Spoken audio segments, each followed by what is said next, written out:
السلام علیکم ورحمۃ اللہ وبرکاتہ نحمد و نصلی علی رسولہ الکریم اما بعد فاعوذ باللہ من الشیطان الرجیم بسم اللہ الرحمن الرحیم۔ آج دیکھیں گے احادیث نبوی۔ پہلے یہ جانتے ہیں کہ حدیث کیا چیز ہے، حدیث کسے کہتے ہیں۔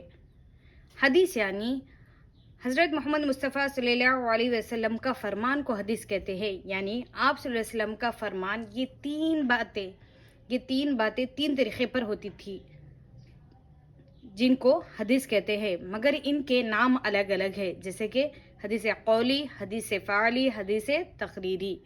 یعنی یہ آپ صلی اللہ علیہ وسلم جو فرمان کہتے تھے جس کو تین نام دیا گیا، حدیث قولی، حدیث فعلی، حدیث تقریری۔ پہلے دیکھیں گے حدیث قولی کیا چیز ہے۔ حدیث قولی یعنی آپ صلی اللہ علیہ وسلم اپنے زبانی مبارک سے کچھ فرماتے، یعنی کچھ کہنے کو قول کہتے ہیں۔ آپ صلی اللہ علیہ وسلم کچھ چیز کہتے تو اس کو حدیث قولی کہا جاتا ہے۔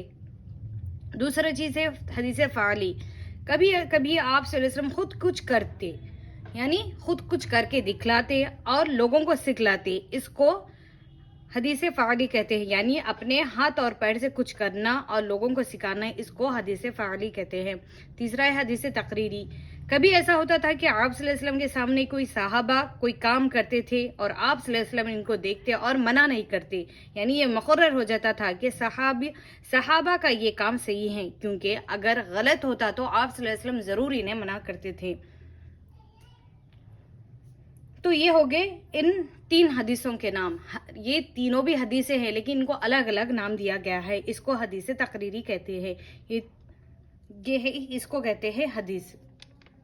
اب آگے دیکھیں گے، حضرت ابو ہریرہ رضی اللہ تعالیٰ عنہ سے روایت ہے کہ رسول صلی اللہ علیہ وسلم نے ارشاد فرمایا، ایمان کی 70 سے زیادہ شاخیں ہیں۔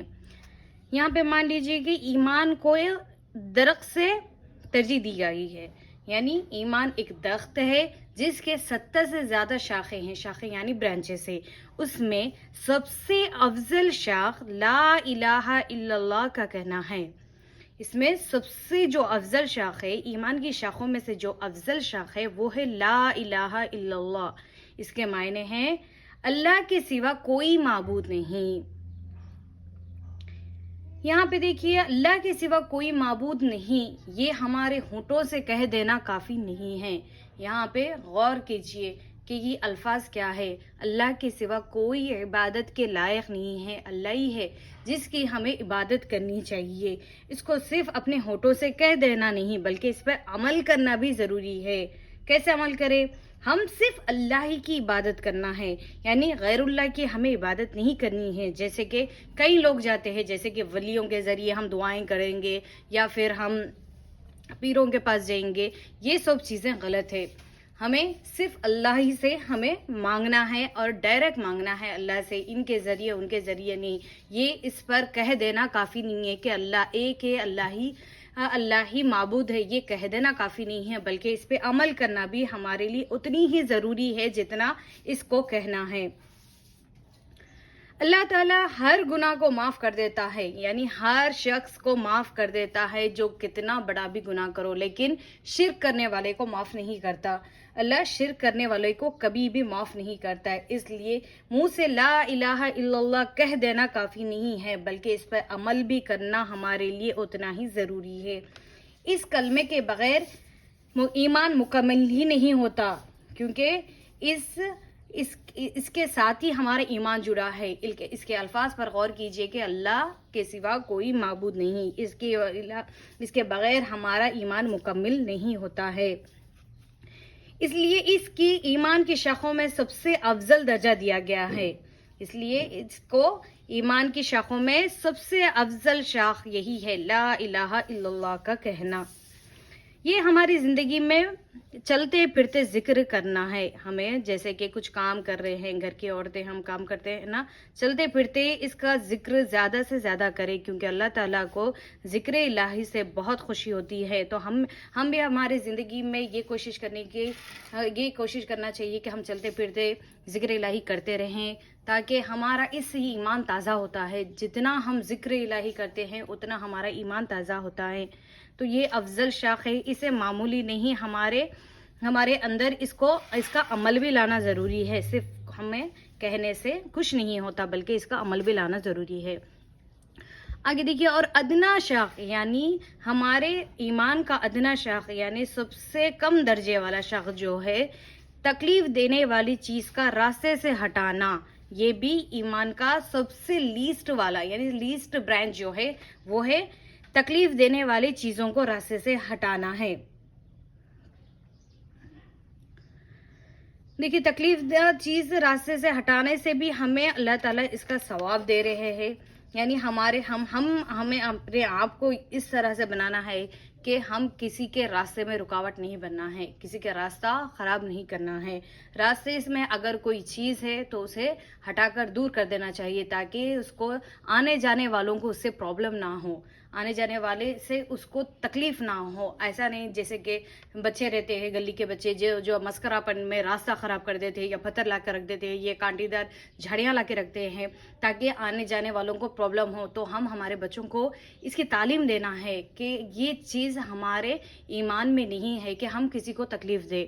تو ہمیں بچوں کو یہ سکھانا ہے کہ اگر کوئی ہم چلتے راستے میں اگر ہو بھی کچھ جس سے انسان کو مسافر کو تکلیف ہوتی ہے تو اس کو وہاں سے ہٹانا یہ ہماری ایمان کا حصہ ہے. یہ ہمارے اپنے بچوں کو تعلیم دینا ہے، سکھلانا ہے کہ یہ بھی ایک ہمارے ایمان کا حصہ ہے. اس سے بھی ہمیں اللہ تعالیٰ اس کا بھی ثواب دیتے کہ راستے سے کوئی چیز ہٹانے کا بھی ہمیں ثواب ملتا ہے. کیونکہ راستہ ایک ایسی چیز ہے جہاں سے ہر کوئی گزرتا ہے، انسان، جانور، گاڑیاں، ہر چیز گزرتا ہے. کیا پتا اگر اس کے سبب بن جائے، ہماری وجہ سے کسی کی جان بھی جا سکتی ہے. یعنی کوئی جا رہا ہے اس پر جیسے کہ پتھر رکھ دیے مسکرہ پن میں، کہ اگلے والے کو مزہ لینے کے لیے رکھ دیے، یا پھر اسے ٹوکر کھا کے گر جائے یا تکلیف دہ ہو جائے یا اس کو تکلیف ہو، اس کی وجہ سے یہ ہمارے ایمان کا حصہ نہیں ہے کہ ہم کسی کو تکلیف دیں. تو یہاں پر ادنا شاخ اس لیے بتایا جا رہا ہے کہ راستے سے کسی چیز کو ہٹانا بھی ہمارے ایمان کا حصہ ہے. اور حیا، اور ایک دیکھیے، حیا ایمان کی ایک اہم شاخ ہے. یہاں پہ دیکھیے، حیا ایمان کی ایک اہم شاخ ہے.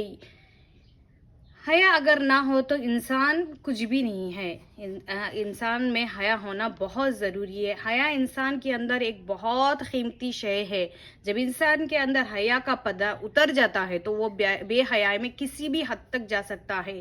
انسان میں جب تک حیا شامل ہوتی ہے وہ انسان غلط صحیح کا فرق پہچانتا ہے، گناہ اور اچھے کاموں کا بھی اسے پہچان ہوتی ہے. اگر انسان میں حیا مر جائے، اگر حیا بے شرمی آ جائے تو انسان میں کہیں تک بھی، کس حد تک بھی جانے کے لیے اسے کسی بھی چیز کا اس کو دکھ نہیں رہتا. جب تک کہ انسان میں حیا رہتی ہے، جب تک اس کو صحیح غلط کا چیز معلوم ہوتی ہے. اگر حیا کا پردہ اتر جائے، اسے کچھ بھی ہو جانے دو، کچھ بھی کسی بھی حد تک وہ جا سکتا ہے. حیا ہونا بہت ضروری ہے. ایمان والی انسان کے ساتھ حیا ہونا ضروری ہے کیونکہ ایمان اس کے بغیر کچھ بھی نہیں ہے. ایمان ہو، انسان میں حیا نہ ہو تو وہ ایمان کسی کام کا نہیں. حیا انسان کو بہت سے فتنوں سے بھی روکتی ہے. یعنی اگر انسان میں حیا موجود نہ ہو تو کسی بھی فتنوں میں وہ مبتلا ہو سکتا ہے.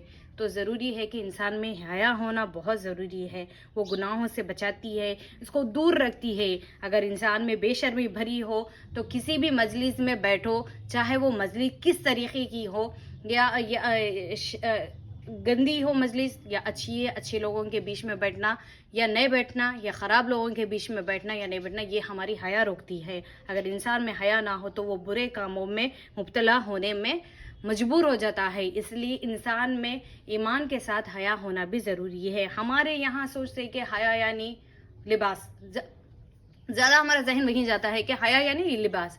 اگر کوئی لباس صحیح نہیں پہنے اور یہ تو بے حیا ہے، بے شرم ہے، اس طرح سے بولتے ہیں. لیکن حیا ہمارے اندر ہوتی ہے. حیا ہر چیز میں ہوتی ہے. جیسے کہ اخلاق، ہماری اگر بے حیائی ہوئی، ہمارے اخلاق صحیح نہیں رہتے، جو چاہے وہ بول دیتے، بک دیتے ہیں، تو ہمارے اخلاق میں بھی حیا ہوتا ہے، ہمارے اعمال میں حیا ہوتا ہے. اعمال میں حیا ہونے کا یہ ہے کہ ہمیں کیا کرنا ہے شریعت جو ہمیں بتاتی ہے وہ حیا کے بنا پہ ہمیں جو کرنا ہے وہ کرتے ہیں، جو کرنے سے منع کرتے ہیں وہ ہماری حیا روکتی ہے. تو حیا انسان میں ہونا بہت ضروری ہے. ہمارے نیتوں میں حیا ہونا ہے، کرداروں میں حیا ہونا ہے، ہر چیز میں ہمارے. اسی لیے اس کو بھی ایمان کی بہت اہم شاخ بتایا گیا ہے. کیونکہ جب انسان میں حیا نہیں ہوتی ہے تو اسے کسی بھی چیز کا علم نہیں ہوتا. بے شرمی جب انسان میں آ جاتی ہے تو وہ کسی بھی حد تک جا سکتا ہے. حیا کی حقیقت یہ ہے کہ وہ انسان کو غلط کام سے بچنے پر آمادہ کرتی ہے اور صاحب حق کے حق میں کوتاہی کرنے سے روکتی ہے. اس لیے حیا بھی ہمارے اندر ہونا بہت ضروری ہے. انشاءاللہ پھر ملیں گے اگلے ویڈیو میں. جزاک اللہ. اللہ تعالیٰ ہمارے سننے سنانے سے زیادہ اس پہ عمل کرنے والا بنائے. السلام علیکم ورحمۃ اللہ وبرکاتہ. اپنے دعاؤں میں خیال رکھیے. جزاک اللہ.